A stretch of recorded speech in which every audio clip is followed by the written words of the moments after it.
30 కోట్ల సబ్స్క్రైబర్లను సాధించిన తొలి యూట్యూబర్ ఇతడే.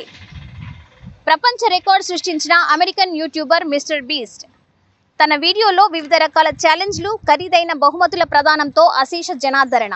ఇటీవలే టీ సిరీస్ను అధిగమిస్తూ అత్యధిక సబ్స్క్రైబర్లు ఉన్న ఛానల్గా రికార్డ్. భవిష్యత్తులో అమెరికా అధ్యక్ష ఎన్నికల రేసులో పాల్గొంటానంటూ ప్రకటన.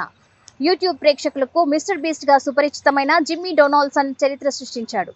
30 కోట్ల మంది సబ్స్క్రైబర్లు కలిగిన తొలి యూట్యూబర్గా అత్యంత అరుదైన రికార్డ్ సృష్టించాడు.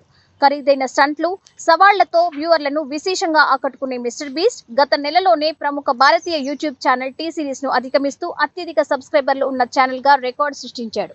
తాజాగా 30 కోట్ల సబ్స్క్రైబర్ల మైలురాయిని చేరుకుని అత్యంత అరుదైన రికార్డ్ నెలకొల్పాడు. దీనిపై ఎక్స్ వేదికగా మిస్టర్ బీస్ట్ హర్షం వ్యక్తం చేశాడు. 11 ఏళ్ల క్రితం 300 మంది సబ్స్క్రైబర్లను చేరుకున్న సంబరంతో ఎగిసిపడటం నాకిప్పటికీ గుర్తుంది అంటూ యూట్యూబ్ ఛానల్లో తొలి రోజులను గుర్తు చేసుకున్నాడు. దీనిపై అతడి ఫాలోవర్ కూడా పెద్ద ఎత్తున స్పందిస్తున్నారు.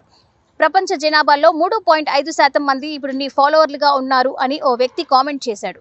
అత్యంత ఆధునిక ప్రొడక్షన్ విలువలతో కూడిన వేగవంతమైన ఎడిట్ వీడియోలను అతడి ఛానల్ ప్రసిద్ధి.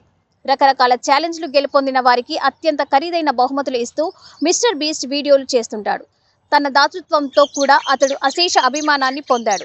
2 కోట్ల మొక్కలు నాటడంతో పాటు పలు ఇతర దాతృత్వ ప్రాజెక్టులు, బిజినెస్ వెంచర్లు నిర్వహిస్తుంటాడు.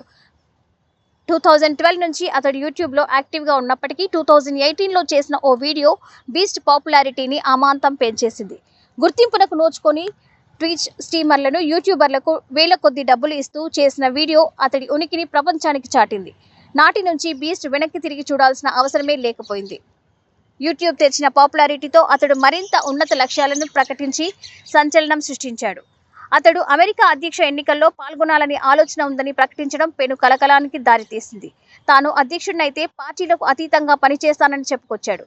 తనకు తెలియని అంశాలపై నిర్ణయాల కోసం నిపుణుల సలహాలు తీసుకుంటానని చెప్పాడు. ప్రజలతో తొలి ప్రాధాన్యం ఇస్తానన్నాడు. దేశంలో చీలికలు సృష్టించే బదులు ప్రజలకు ఏకం చేసేందుకు కృషి చేస్తానని అన్నాడు.